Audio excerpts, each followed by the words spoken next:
Olá, alunos, aqui estou eu novamente, o professor Jusilândio, e continuando o nosso curso de atualidades para concursos, nós já vimos aqui as atualidades estruturais. Então, nós dividimos em duas grandes partes do curso. A primeira parte é atualidades para concursos voltadas para mercado financeiro, então sistema financeiro nacional, mercado financeiro, etc.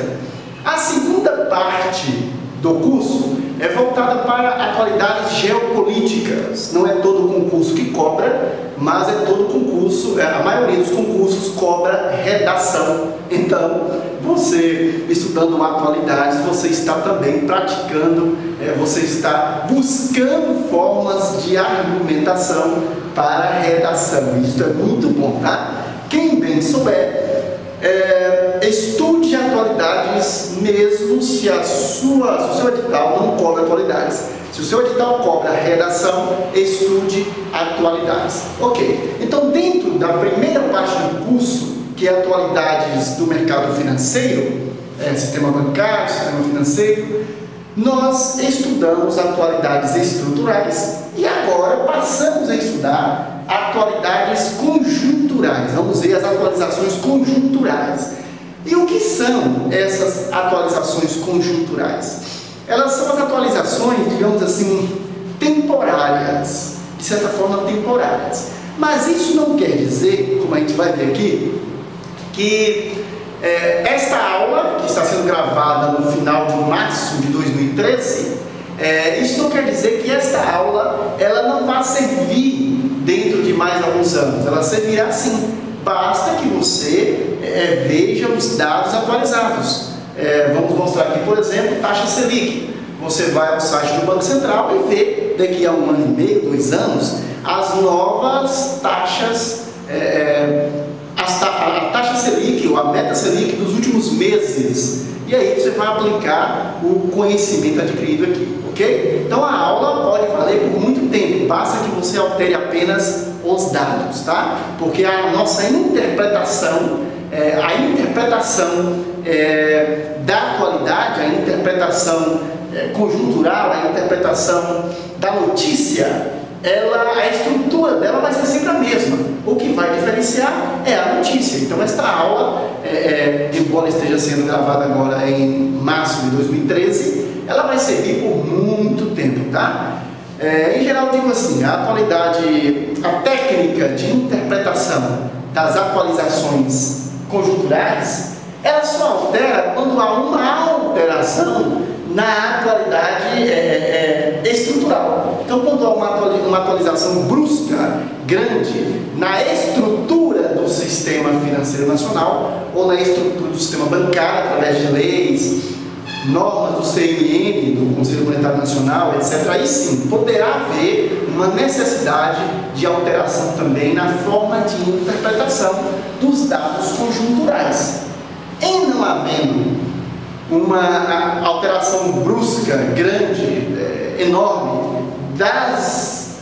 do sistema financeiro em termos estruturais, da estrutura de todo o sistema financeiro e bancário, vocês poderão utilizar esta forma de interpretação dos dados conjunturais em qualquer época, ok? Então, falaremos mais disso daqui a pouco. Qual é a ideia? É que você consiga tirar desta aula não só a interpretação do hoje, mas também a interpretação do amanhã, para que ela seja útil para você também amanhã. Ok, então dentro de atualizações conjunturais, nós vamos ver agora o comportamento da taxa Selic. Isso vai nos consumir aí umas 2 ou 3 aulas, estamos dividindo aqui a aula no máximo 10, 12 minutos, para ficar mais fácil, já que este curso está sendo especialmente destinado aos meus espectadores do YouTube, aos meus alunos virtuais.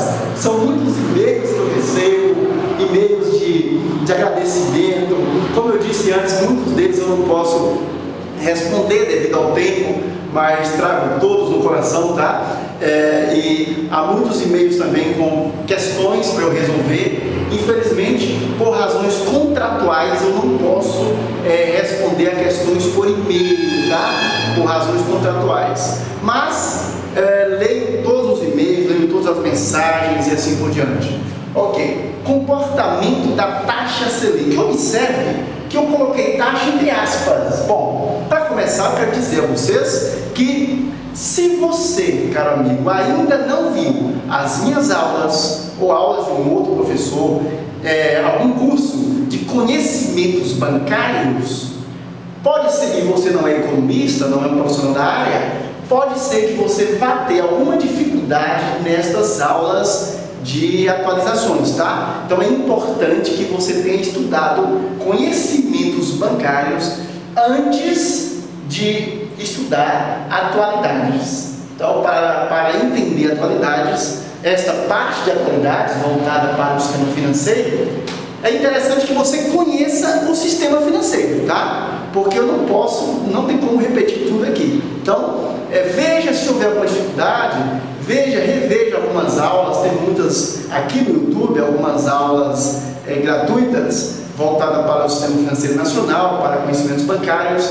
E também, se você é assinante do atualconcursos.com, você vai ver lá um curso completo, 2013, atualizado de conhecimentos bancários. Aí, após ver o curso, você poderá ver atualizações. Em verdade, muitas dessas atualizações já se encontram lá no curso, inclusive exploradas com certa profundidade, ok? Tudo bem, então. Por que eu coloquei taxa? A gente vai ver daqui a pouco. E, na verdade, nós temos 3 Selics. Então, cuidado com interpretar a notícia. Nós temos 3 Selics.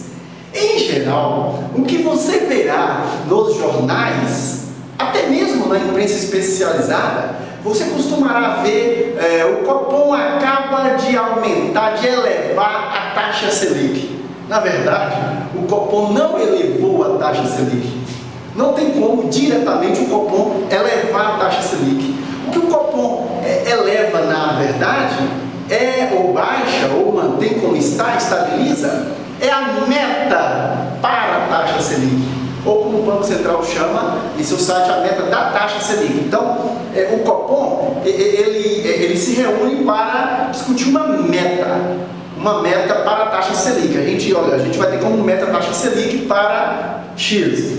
A taxa, na verdade, como veremos aqui, ela é fruto da negociação de títulos no sistema Selic. Então, nós temos 3 Selics, como vamos ver daqui a pouquinho. Vamos ter uma aula só para isso. Nós temos taxa Selic, meta Selic e sistema Selic. Se o seu concurso for... eu falo isso daqui a pouco, senão eu acabo antecipando até uma aula, né? Então, vamos falar sobre o comportamento da taxa Selic. Em verdade, não é o comportamento da taxa, por isso coloquei entre aspas, é o comportamento da meta para a taxa Selic, tá? Vamos lá. Observe comigo. Nós temos aqui um quadro onde temos algumas colunas. Na primeira delas temos o número da reunião do Copom. A última reunião foi a 173, 173ª, foi a última reunião, em 6 de março de 2013, tá? Então nós temos aqui o número da reunião. Na segunda coluna nós temos aqui o viés. Todas que vamos analisar foram sem viés. Vamos analisar da 165, da 165ª até a 173ª, que é a 173. Bom, nesse período, todas foram sem viés. Vamos explicar o que é isso.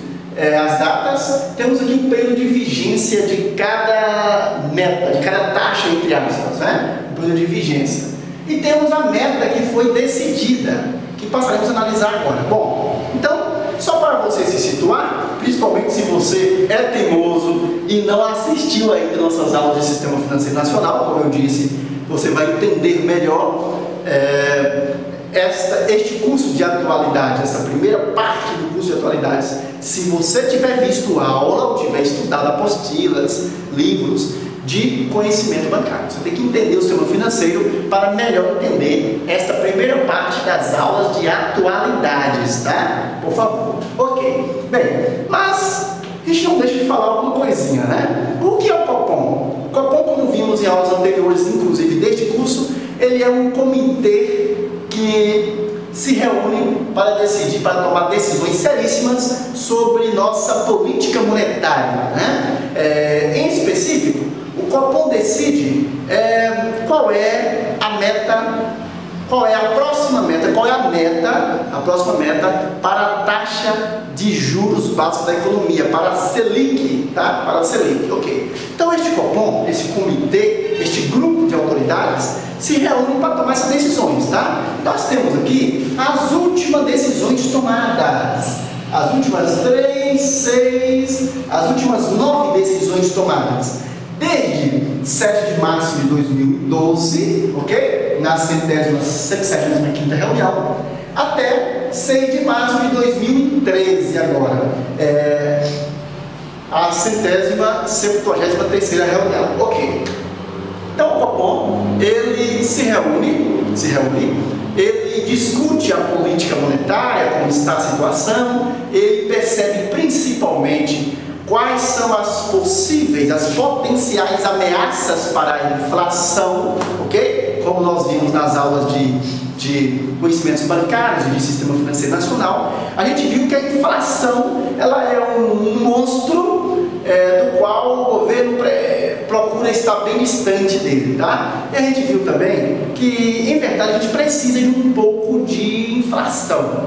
Mas a inflação precisa ser equilibrada, tá? Ela não pode ser descontrolada, não pode haver descontrole da inflação. A inflação, ela na verdade, o aumento persistente e descontrolado dos preços em determinado período, tá?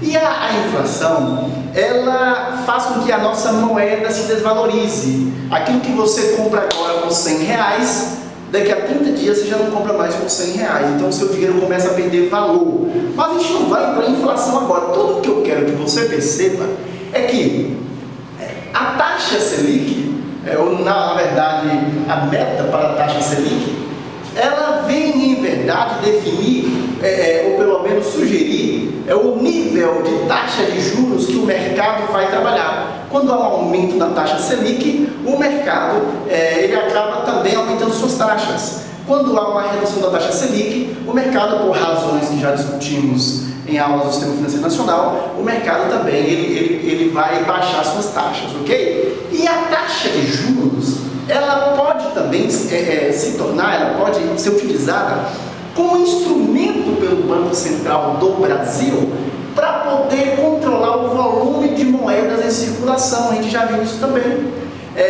Quanto menor a taxa de juros, mais as pessoas vão tomar emprestado, mais as pessoas vão comprar fiado e assim por diante. Ou seja, vai haver uma injeção de ânimo na economia. Mas, por outro lado, como nós vimos em aulas de Sistema Financeiro Nacional, especificamente em aulas de política monetária, a gente viu nos nossos cursos de conhecimentos bancários, a gente viu que é preciso ter muito cuidado, porque se por um lado a queda da taxa Selic faz com que as pessoas consumam mais, por outro lado, quando essas pessoas consomem mais, quando os agentes financeiros gastam mais, eles também podem levar a um aumento de preço desordenado, porque as pessoas que vendem, os ofertantes, há uma tendência deles aumentarem os preços subindo, poderá gerar inflação e o dinheiro poderá se desvalorizar.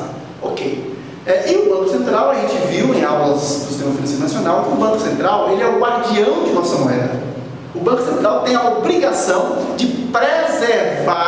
preservar o poder de compra do nosso real, ok? Então a gente não vai repetir tudo isso, mas é só para você entender qual é o objetivo destas aulas. Estudar atualidades, ok? Atualidades. E está aqui uma atualidade. Tem aqui uma atualidade. Mas, professor Jusilândia, o senhor não deveria apenas interpretar o último dado, a última taxa Selic, que foi 7,25, em 6 de março de 2013? Não. Quando o seu edital diz atualidade, ele não está falando apenas daquilo que acabou de acontecer. Ele está falando daquilo que vem acontecendo nos últimos 12 meses, digamos assim, tá? Você precisa estar de olho no que é atual, mas com o pé no passado recente. Atenção, de olho no que é atual, mas com o pé no passado recente.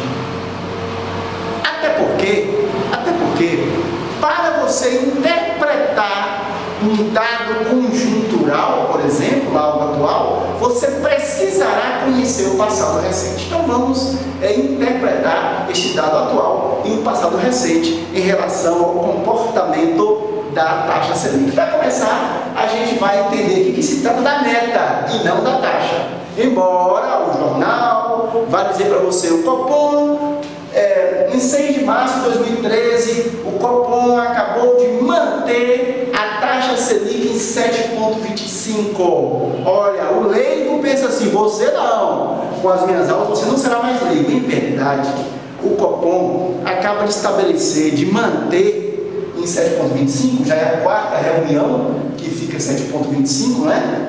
O Copom acaba, após analisar as expectativas de inflação, ok?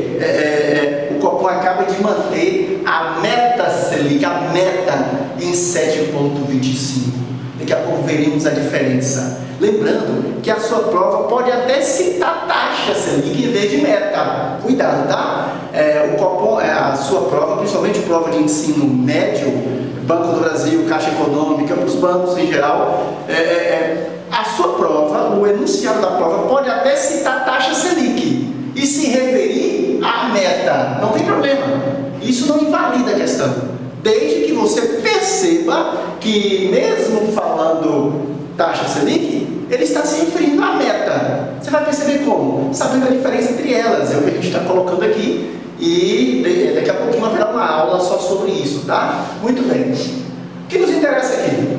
O Copom, ele manteve, ele estabilizou já há 4 reuniões, ou seja, desde 29 de agosto de 2012, 10 de outubro de 2012, desde 10 de outubro de 2012, desde a reunião 170, centésima, 70ª, que o Copom vem mantendo a meta Selic em 7,25, tá? Isso trouxe, inclusive, essa tendência de queda aqui da Selic, trouxe, inclusive, um fenômeno que a gente mostrou aqui, que foi a alteração, do rendimento da poupança. A gente viu no curso, por exemplo, do atualconcurso.com, a gente mostrou que o governo já estava preocupado. A gente sabe que a taxa Selic, ela remunera os títulos públicos. A maioria dos títulos públicos, tá? Então o governo se financia no mercado pagando uma taxa de juros. Quando o governo quer se financiar no mercado, ele toma emprestado, os agentes econômicos aplicam o título do governo, ou seja, o governo toma emprestado, e o governo remunera com base na taxa Selic, ok? E essa taxa Selic estava caindo tanto, observe aqui, da reunião 165, né? A primeira que temos aqui, de 7 de março de 2012 para cá, estava em 9,75, mas estava caindo vertiginosamente, porque com a crise lá fora, o Copom precisava derrubar a taxa Selic, o Banco Central precisava derrubar a taxa Selic, para que incentivasse a economia, para que as pessoas comprassem mais, consumissem mais, tal, etc. Mas eu já disse que é uma gangorra. Enquanto o Banco Central ele precisa se cuidar com a ele precisa se cuidar em incentivar o consumo, incentivar a economia, fazer com que as pessoas comprem, as pessoas comprando mais, as empresas venderão mais, as empresas venderão mais, as empresas empregarão mais, esse é o interesse do governo. Então, enquanto o Banco Central precisa estar com olho no crescimento econômico, as pessoas têm que comprar, têm que girar dinheiro para poder fomentar o consumo e, portanto, fomentar a economia. Então, enquanto o Banco Central precisa estar com olho no crescimento econômico, ele precisa também estar com o olho na inflação, porque, meu amigo, com o crescimento econômico, mais pessoas empregadas, mais pessoas trabalhando, mais pessoas ganhando dinheiro, porém as pessoas tenderão a consumir, e ao consumir, elas poderão provocar inflação, porque ao consumir, aumenta a demanda pelos produtos, aí os ofertantes aumentam o preço desses produtos, e isso pode gerar inflação. Então o Banco Central, que é o guardião legal por lei, ele precisa preservar o poder de compra de nossa moeda, o real. O Banco Central, ele precisa preservar o poder de compra para combater a inflação, mas por outro lado ele precisa ajudar o governo incentivando a economia. Então, para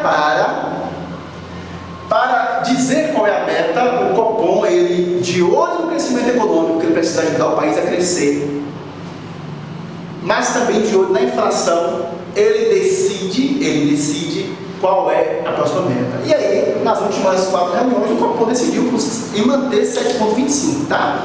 Entretanto, a gente viu que essa taxa Selic, ela foi caindo tanto que o governo percebeu que estava havendo um problema seríssimo. Muita gente estava deixando de adquirir títulos do governo, porque os títulos são remunerados com base na Selic. Muita gente deixando, muitos bancos e pessoas físicas deixando de aplicar em títulos do governo e fugindo para a poupança, porque chegou um momento em que a poupança começou a ficar mais rentável. Foi aí que veio aquela mudança na remuneração da poupança em relação à Selic que a gente viu em aulas passadas, a gente não vai repetir aqui. Bom, então nessa aula, quero que você entenda o seguinte: está havendo uma queda vertiginosa, houve uma queda vertiginosa da meta Selic, ou se você quiser por enquanto pode chamar de taxa Selic, até a 170ª reunião, a 170, em 10 de março de 2012. De lá para cá, ela foi mantida em 7,25. Estamos no final de março. Esta atual meta para a taxa Selic é de 7,25. A vigência dela está começando começou em 7 de março de 2013 e irá pelos próximos 40 e poucos dias, quando então haverá uma nova reunião do Copom, lá para o final de abril, lá no final de abril haverá uma nova reunião do Copom e o Copom vai decidir a próxima meta. Acredito que haverá o aumento de 0,25, ainda não dá para poder dizer muita coisa, porque há muito para ser avaliado ainda. Então, eu acredito que a meta vai pular de 7,25, com base no que eu analiso hoje. Esta meta deve pular a próxima reunião, na reunião 174, possivelmente o Copom vai aumentar de 7,25 para 7,5, tá? Pelas análises que a gente não precisa falar aqui, ok? Também há uma probabilidade mediana dele manter em 7,25. Mas, professor Jusilano, por que o senhor acredita que a próxima meta para a taxa Selic que o Copom aumente de 7,25 para 7,5? Por que o senhor acredita nisso? Claro, pessoal, o Copom vai decidir, é um colegiado, é votação, pode ser que seja mais. E até porque daqui a uma semana, 2, pode ser que eu modifique este meu pensamento e acredite que o Copom não vai aumentar para 7,5, mas para 7,75. Ou eu acredito que o Copom vai continuar com 7,25 na próxima reunião? Tudo vai depender dos próximos acontecimentos.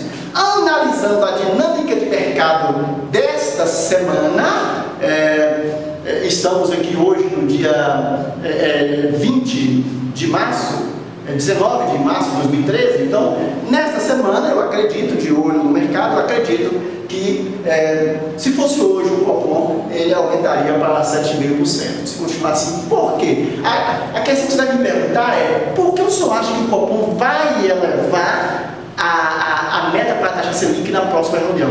Porque a ameaça inflacionária está sendo maior. Na minha análise de economista, lembrando, vendo os dados atuais, pode ser que algo mude, pode ser que eu mude daqui a uma semana, mas se tudo permanecer constante como está, ou pelo menos se estabilizar, acredito que o Copom vai aumentar. Agora, por que vai aumentar? É assim que você deve interpretar.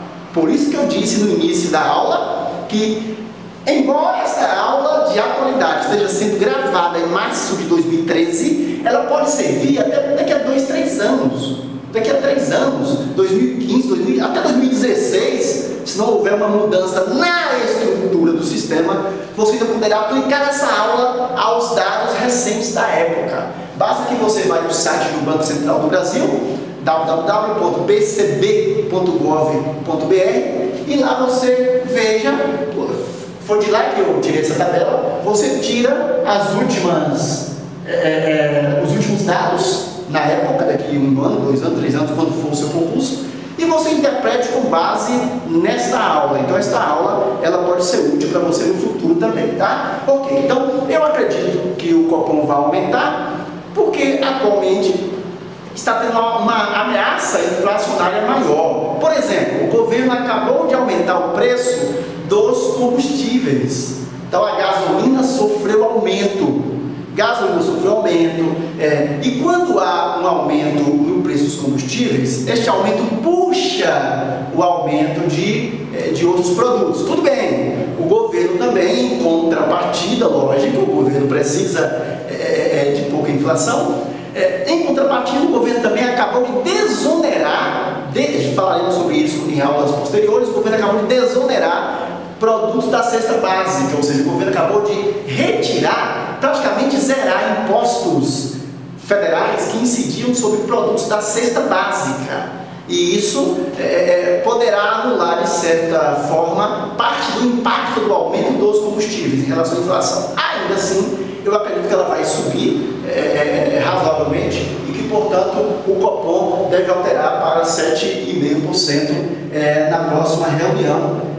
Mas poderá ser mais, poderá estabilizar, como eu disse. Quero apenas que você entenda o espírito, a alma da interpretação, o porquê ele vai aumentar. Então, se ele aumentar, o porquê isso aí, para conter a ameaça inflacionária. Se ele mantiver como está, é porque ele, o Copom, ele vai entender que ainda é possível manter a taxa assim, porque a ameaça inflacionária não é tão grande, tá? Se ele derrubar a taxa, ou seja, se na próxima reunião, em abril, final de abril, o Copom decidir por uma taxa, por exemplo, 7%, é porque o Copom estará entendendo que a ameaça inflacionária, a ameaça de inflação está descendo, caindo, aí o Copom vai aproveitar para incentivar mais a economia, né? Vamos derrubar um pouquinho, que aí vamos fomentar a economia. Estamos tendo uma crise aí e a gente precisa manter as pessoas consumindo, porque senão como é que vai gerar emprego, né? Alguns chamam o professor Juscelino de pão duro, o professor Juscelino quase não gasta.